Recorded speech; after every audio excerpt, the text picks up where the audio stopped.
Good afternoon, or is it good morning? I don't know. Wherever you are, good morning, good afternoon, and good evening. Today's bike ride is going to be kind of a short one, I think. I'm not sure. It's very windy out here today. Hopefully, we'll see how the sound goes. But we're starting today at the spring training home of the Oakland A's. And this is called Hohokam Stadium. And the reason I'm starting here is because there's a nice path that goes down the road along the canal that connects the stadiums. They call it the stadium connector. The city of Mesa is trying to become a platinum bike city. There's bike paths everywhere. Some of them are completely protected. I remember a few years ago, I wrote an email to the mayor of Mesa, asking him to give me a story of what's going on with the bike paths, and he said that was their goal, is to become a platinum bike city. Now, of course, we have gone through a couple of different mayors since then, so hopefully that's still their goal. But I do see that they are putting these really nice bike paths in, better than other cities, for people to ride around bikes a little bit more safe versus riding in the road. So hey, let's get started. We'll be on the canal path, and then we're going to head over to Sloan Park. So I'll ride around here first, and we'll see how that goes. So this is the Hohokam Stadium. It is really my favorite place to go see spring training games. And it's only here for spring training. I don't think they use it for a whole lot else. You know, there's not a lot of other events that get played here. They might have some other stuff happening. What's nice about it is, like right here where you see the grass, that's where you can park. And then there's the entrance to the stadium. So you can park right next door to the stadium. And it's pretty cool. I kind of miss games here. You know, going to the Diamondbacks, which is my other hobby, is I love watching baseball. Their stadium is much bigger. I have great seats, but it's nothing like this, sitting outside for a baseball game on a beautiful day. Today is very breezy, and so I didn't bring my electric bike today. I brought my regular bike and get some better exercise. You can see Oakland A's. Well, wait, I take it back. They're not the Oakland A's anymore. They are just the Athletics. They call them Athletics. Now, when they're here, we call them the Mesa A's. They play in Mesa, Arizona. And, you know, they're kind of homeless, I guess, in a way. They have been bought and moved. They're moving to they weren't bought, but they're moving to Las Vegas. But their stadium won't be finished until 2008. So right now they're playing in Sacramento.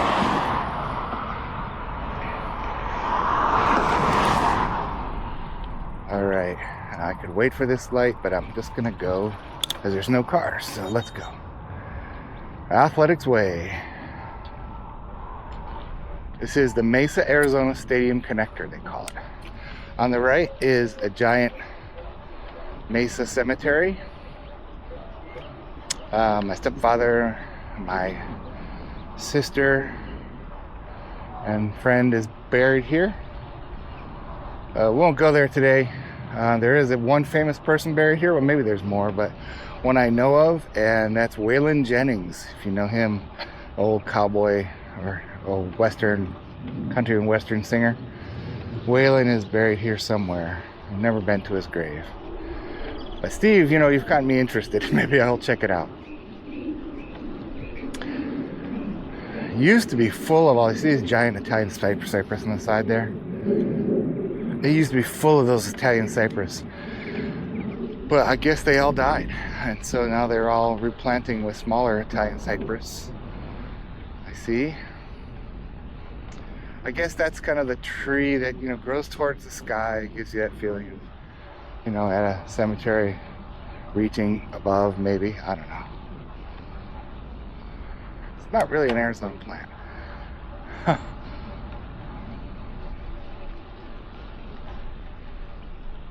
So today the ride might not be as exciting. There might not be that much to talk about. I thought I might just tell a couple of stories because I was in the hotel business for almost all my career, actually all my career. What the heck, almost 40 years. Starting as a PBX operator to front desk clerk to night audit and so forth. And then I worked at corporate headquarters for 3 different headquarters for the latter part. And what a cute puppy. Hi. And one of the things I learned a lot as a hotel person. You know, it's a hospitality industry, you're supposed to take care of people. But I just learned a lot about people in general. And met a lot of celebrities because of where one of my hotels that I worked at when I was much younger was at. We met lots of celebrities who stayed at our hotel, and I was in rooms management. So let me move this a little bit. This is a little bit that way, get it in the middle. There we go. And which meant that when the celebrities checked in, I would be the one who took care of them. So we had, Ronald Reagan. Well, we had Ronald Reagan. We had anyway, sorry about that. We had Ronald Reagan. We had Walter Cronkite. Check this out. So now we're in a totally separate road. Very nice.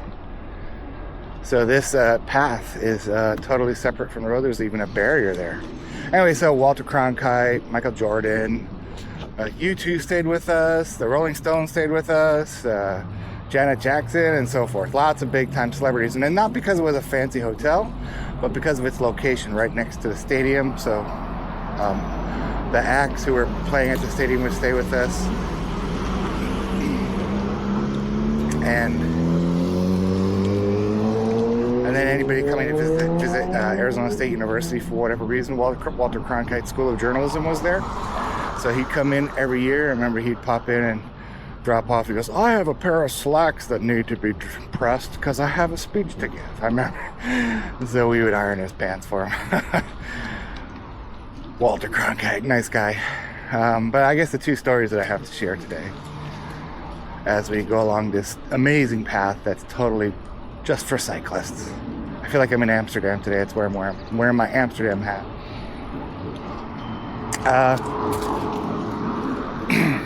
I had 2 stories. One's bad, one's good. About the type of celebrities that we would have. And I don't want to, burst anybody's bubble about the bad person, or maybe about the good person. You might be thinking that's a bad person. But the good story I have, I'll share second, because why not end on a good note? My probably the worst celebrity I had encounter was a guy named Steven Spielberg. Steven Spielberg, the director. You probably know who he is. Anyway, he was there to do some sort of a charity spot. He was there with a producer and him, just 2 people staying at our hotel. They both had suites, and they were both under alias names. So they weren't under the name Steven Spielberg or whatever his partner was in that production.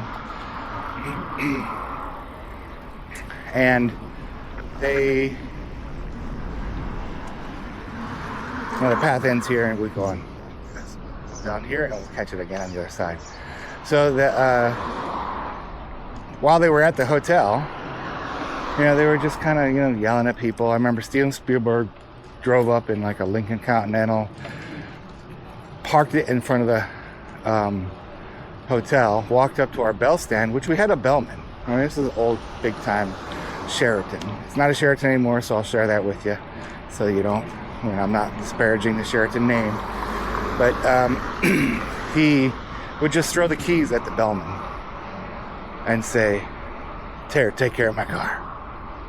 And the bellman came up to me and goes, what do I do? I go, I don't know, just park his car and put the keys where you know where they are in case he comes back down. But we're not going to go get it for him because we're not liable to drive his car. So if he comes back, just hand him his keys. He wasn't happy about that. But, we weren't a valet type of thing. But one day he came down and I saw him charging towards the front desk. So I went up and took, a lot of the guests a lot of the other staff were a little afraid of him. He came up and he just threw his shirt at me and said, "You ruined my shirt." I'm like, "What?" So he said, "I sent this out to the dry cleaners and there's a button missing. Now I can't wear it today. I wanted to wear this shirt." And I'm like, "Oh, I really apologize." And I remember I told him, "Look, we'll get it fixed." He goes, "You can't get that fixed. It's a custom-made shirt." I'm like, "Okay, then we'll pay for it. You know, how much will it cost to get you a new shirt?" "You can't get me a new shirt. Forget about it." And he just walked away and left the shirt with me. And then about 5 minutes later, a nice young lady came up and said, "Did you get a shirt from Mr. Spielberg?" And I said, "Yes." And he said, "Well, let me take it. I'll get it fixed for you. And I'm sorry about that." I'm like, "Oh, he has his own personal apologist. How awesome." You know, so that is not the whole story. Actually, there's even a little bit more. And then, like, later that same day, the other guy who was traveling with called our PBX operator, because we didn't have, that was back before cell phones, so when you wanted to talk to somebody, you actually had to call them on the phone. But he didn't remember Mr. Spielberg's alias. He said, "I want to speak to Steven Spielberg." And, you know, of course, we would not connect him.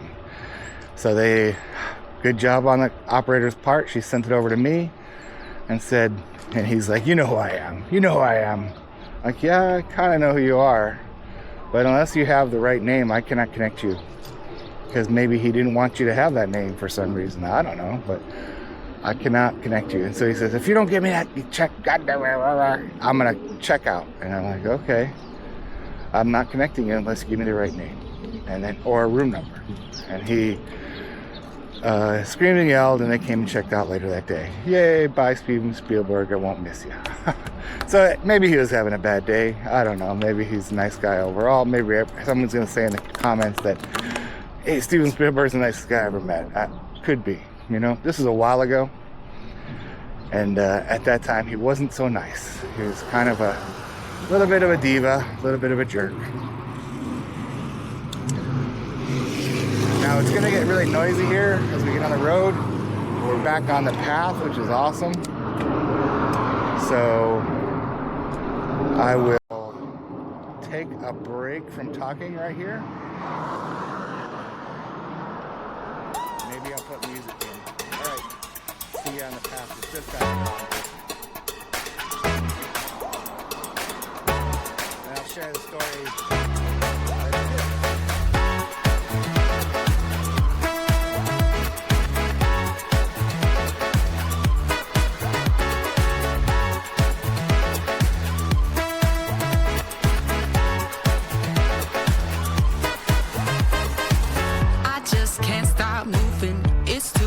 To sway, I'm picky, I'm choosing to do things my way. Go with the flow, put on a show, kill it. Living my life, I'm on a high, feel it. I'm so fly, I'm doing my best moves today. Then losing track of my feet, yeah. Everyone else took a seat, yeah. I'm the only one left on the floor. Just watch me move to the beat, yeah.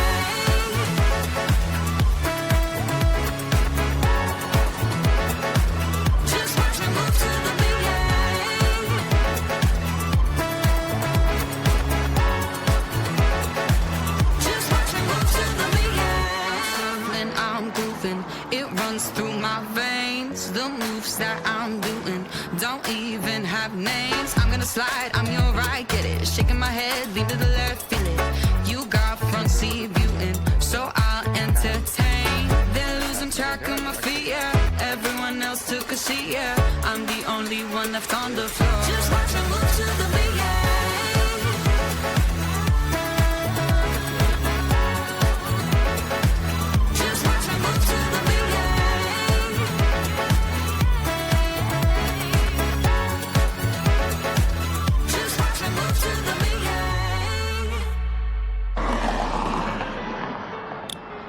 We're good to go.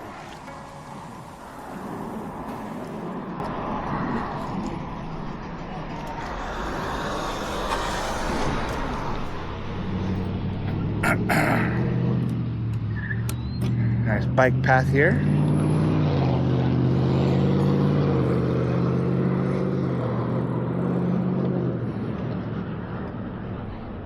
Again, it's a beautiful day. And these bike paths tend to ride along these canals. This one is more of a runoff canal than an actual useful canal. There's water in it, but I don't think they use this water for irrigating anything anymore. It's pretty cruddy. I guess ducks like it. There's some birds in there. All right, now it's a little quieter. So that was my Steven Spielberg nasty story. He was kind of a jerk. But, you know, nothing compared to some people who have been in the hotel business who will come up and yell at you. I've had some people that are much worse. And learn to deal with angry people. I'm sure some people take it personally. I had a front desk clerk who couldn't handle it. Somebody was screaming and yell at him, and he lost it and yelled back. And you just don't do that. You never take it personally. People are having a bad day. It's not a reflection of you or how you're doing your job. It could be something else. I think got cute little pictures along the way here on the road. So the second one was, and it's because my position was called rooms division manager, and I oversaw the room side of the hotel, basically housekeeping, front desk, security, night management, that kind of stuff. And my office was right off the front desk. While the general manager was kind of secluded way back in the back of the offices with sales and everybody else, I was the front line. If somebody had a complaint, they'd come to me. Also, because of where my office is located, it's where if a celebrity just was waiting for their ride, rather than sitting in the lobby, would sit in my office, and they could look out the window and see if their limo or their van or whatever their driver had come yet. And so celebrities would come and sit in my office, or people who didn't want to sit in the lobby for one reason or another. Anyway, so this person was Whoopi Goldberg, and she was staying at our hotel, but we didn't know she was actually there because she didn't have a reservation. I thought, well, maybe it's under an alias or something. But what happened was we had a made-for-TV movie production crew at our hotel. Same hotel, the same Sheraton. And we had a producer and a director and two actors, or actor and actress, who had been in the TV show Saved by the Bell. They were kind of the big stars. And Whoopi Goldberg came on and said, my husband already checked in, which I did some research. I couldn't find it. I don't know if it's been erased for some reason, but I couldn't find that she was married to it. Maybe it was just her partner at the time, but he was a NBC cameraman. And she said he already has a room. So she stayed in his room. And I said, when I gave her the room number, I'm like, oh, yeah, that's not a good room. It's one of our worst rooms, I said to her. I said, if you need to move. She said, oh, don't worry about it. If you already gave my husband a key, then I can't change it, because he had an issue with that, which is probably one of the reasons why. I mean, this is right after she became a celebrity. Color Purple and Sister Act, I think, was just happening. I can't remember. It was a long time ago. She wasn't on TV yet with A View or any of those shows. This is a long time ago when she just had a couple of movies. But Whoopi Goldberg was a famous comedian, and she was recognizable with those dreadlocks. You could not miss her. You wouldn't doubt that, oh, that's Whoopi Goldberg. Yeah, she was her. So it was pretty cool. So she would, anyway, she said, I'll redecorate the room if I don't like it. And she did. She put in new her own rugs and artwork, and everything in that room was pretty cool. We got to cross here by the freeway. And here we go. Wait a second. Screwed up. This is correct. I thought I was going the wrong way, but I'm on the right path. Going down here next to the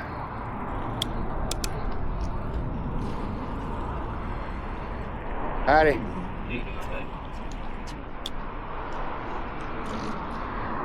Down to the Stadium Connector, Rio Salado Path. We're still on it. Okay, good. All right, so Whoopi Goldberg, she would come and sit in my office every morning, and we planned her day. She wanted to go and purchase certain things. She was looking for crystal, elite crystal, and Indian artifacts, rugs in particular. And she also wanted to find these things called stereotypes. So it's kind of an old-fashioned, like, you know, viewing thing where you have like two pictures and you put it in this little deal and you look at it and you see stereotypes, photos in 3D. Very cool. And she was super nice. And then when her car would come, we'd go and stand outside, and then people would recognize her and come up and ask for autographs. And I remember one lady came up and said, "Oh, hi," and she was in her bikini. And she said, "Oh, Mom, I'm out at the pool, and I saw you, and you're Whoopi Goldberg." She goes, "Yes, I am." And she said, "Can I get an autograph?" She goes, "You sure can." "And can you get an autograph for my friend?" And Whoopi Goldberg's response was, "Where's your friend?" And she goes, "She's out of the pool. She's afraid to come in." And then Whoopi Goldberg goes, "Well, I'll be here all week, so tell your little chicken shit friend to come in here and ask for my autograph. I'm just a normal person." I thought it was pretty funny. And we also had another comedian staying at the hotel at the time. If you remember, a lady named Judy Tenuta with an accordion. If you don't remember, you can look her up. But and I said to Whoopi Goldberg, "Hey, do you want to meet Judy Tenuta?" And she goes, "Hell no." So I guess they weren't friends.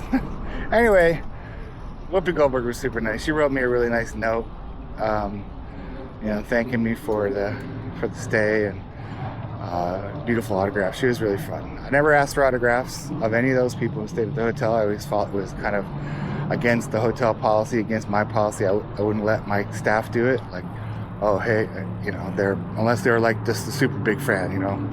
So, like, oh my God, I'm my biggest fan of Michael Jordan and I gotta have his autograph. Well, when you're not working, if you want to stand outside and try to catch his autograph, that's great. Just take your name tag off. Not while you're working. It's just not kosher. Anyway, that's my little story. So here we're on the bike path. There's my hotels, a couple of hotel stories. Hope you liked them. Tumbleweed! Holy moly, it's a real tumbleweed.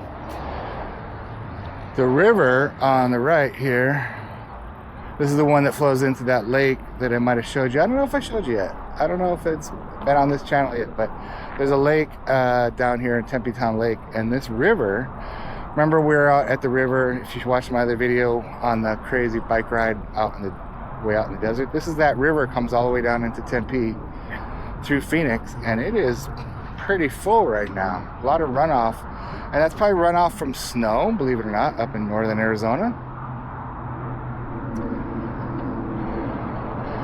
This is a nice little bike path. Like here is a place to kind of chill if you want. Take a break, take a load off. So the city of Mesa put this together, and this takes you all the way to Tempe. Really, I'm going to stop for a second just to look at this river. Show you.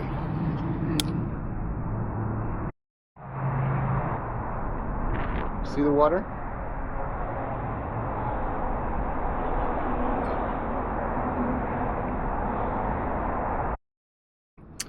There's a lot of water out there.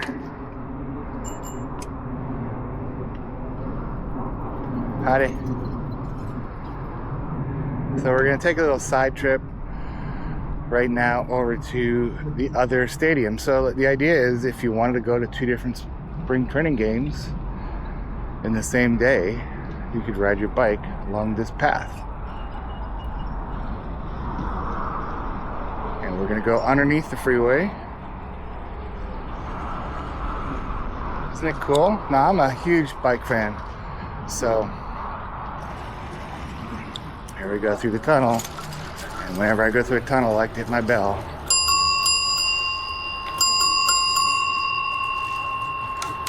And it's an uphill, so it's downshift.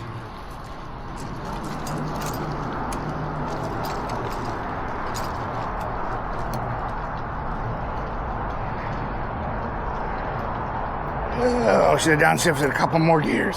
Holy moly! I'm just kidding. I made it. All right. It's a big parking lot, but we are right next to where the Cubs play.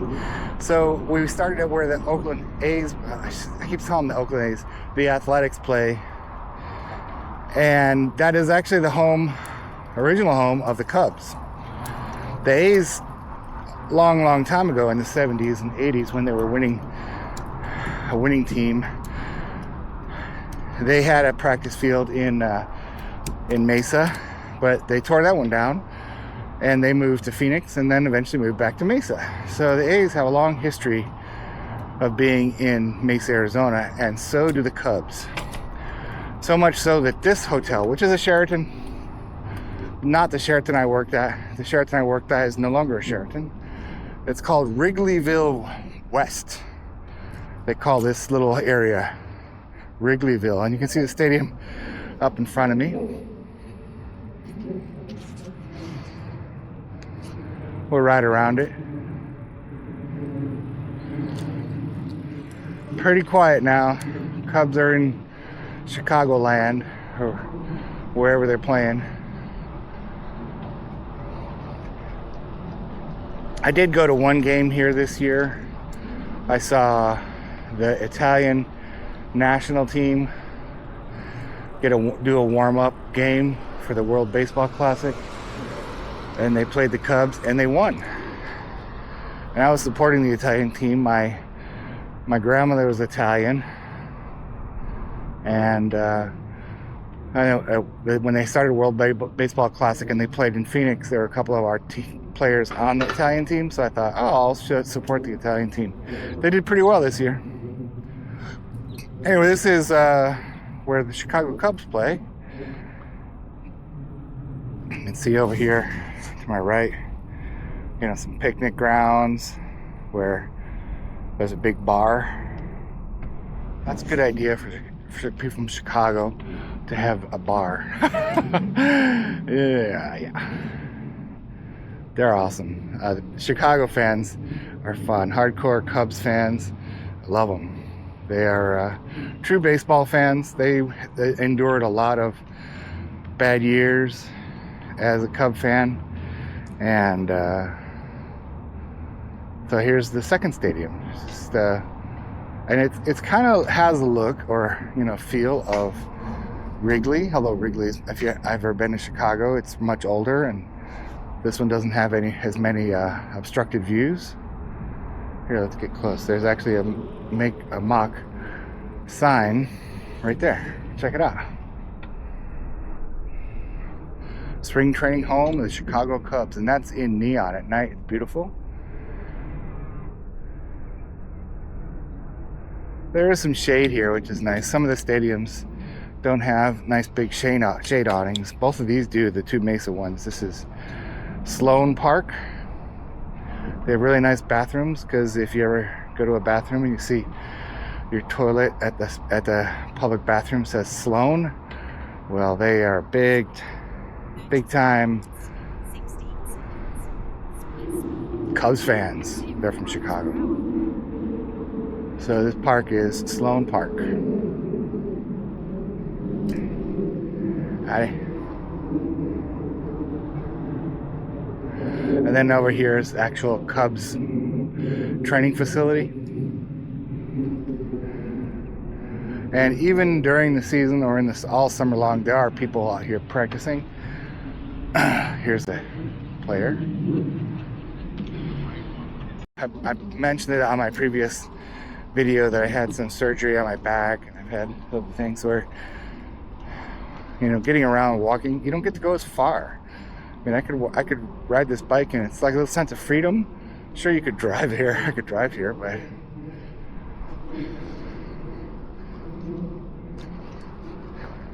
kind of rambling. What is this? Oh, there's a ultimate frisbee game going on right here. Ultimate frisbee is sort of like, I think that's what they're playing. No, they're playing handball,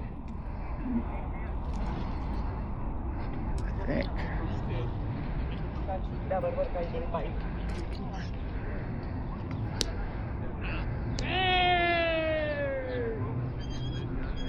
I have no idea what this is.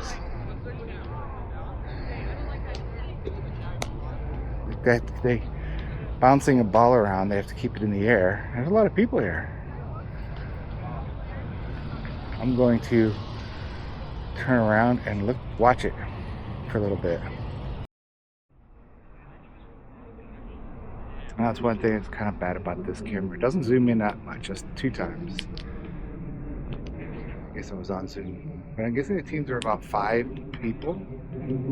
They keep the ball up, and then they bounce it in the thing. I don't know. Huh. I don't know what it is. It's like a circle that they're in, and then there's like a bouncy thing in the middle. There's 4 people in the circle. I don't know if it's maybe it's 2 against. Okay, I know what it's called now. It's called spike ball. I met some people, and they said to come over here and watch these guys play because they said they're the very, very best. So here we go.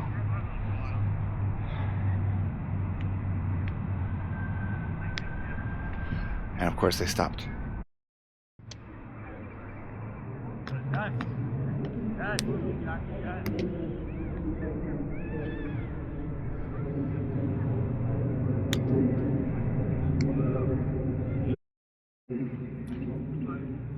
I have no idea what they do, but they bounce it off that net and keep it in the air. Oh yeah, that guy over there just said, and then you bounce off the net, kind of like ping pong, and you try to catch it and bounce it back. So I was riding back, and I did go through the cemetery here. I'm in the cemetery now. Stopped by Waylon Jennings' grave. So my sister's grave, my stepfather's grave, and it's super quiet here. And I was thinking I forgot to finish my story about what I thought about celebrities and what it taught me, what the lessons it taught me. So forgive me for throwing this in here out of context, out of place. But anyway, in the cemetery, where you tend to have some thoughtful thoughts, I guess. Anyway, what I learned is that everybody is just a person. It doesn't matter if you're the CEO or the front desk clerk, or you're Steven Spielberg or you're Walter Cronkite. We all have to deal with the same issues, the same pains and aches, same heartbreaks and issues that you might have going along, same happiness. We all kind of are equal in some ways. And it made me realize that I'm not afraid to talk to anybody, and so later in my career, when there was chances to, reach out, I would just go and talk to the vice president of marketing. It didn't scare me. He's just a guy, he's like me. Through those experiences with celebrities where you might look up to somebody and say, oh man, they're special, they got something. Whoopi Goldberg was just a person, she makes mistakes, she has flaws, I'm sure, they all do. Steven Spielberg, just a person having a bad day. But it taught me that we're all kind of the same on a certain level. And I guess if I saw Bill Gates, I would have no fear in talking to him, just having a conversation. Maybe we probably don't have as much to talk about because I'm not a billionaire. I don't have billionaire things to talk about. But, maybe he has other interests that, we have something in common. So you never know what you have in common with somebody. I tend to go to some baseball games by myself now and then. And when I do, I always talk to people. I always have somebody to talk to. I just always, because at least we have something in common, that's baseball. I rarely will ever talk about politics with somebody I don't know, because that is just not fun anymore. So anyway, I just wanted to throw that in there because that was the whole point of the 2 stories was that we're all kind of the same in our own way. Now we're heading out towards where I parked my car. Hopefully it's still there. Yay. Right. Along this last where I kind of got the bike ride started here at Hohokam Park. So all right, thanks for following along and on this little journey. I'll have other little bike rides, and if you want to watch, I really appreciate it. Thanks again. Talk to you later. Bye.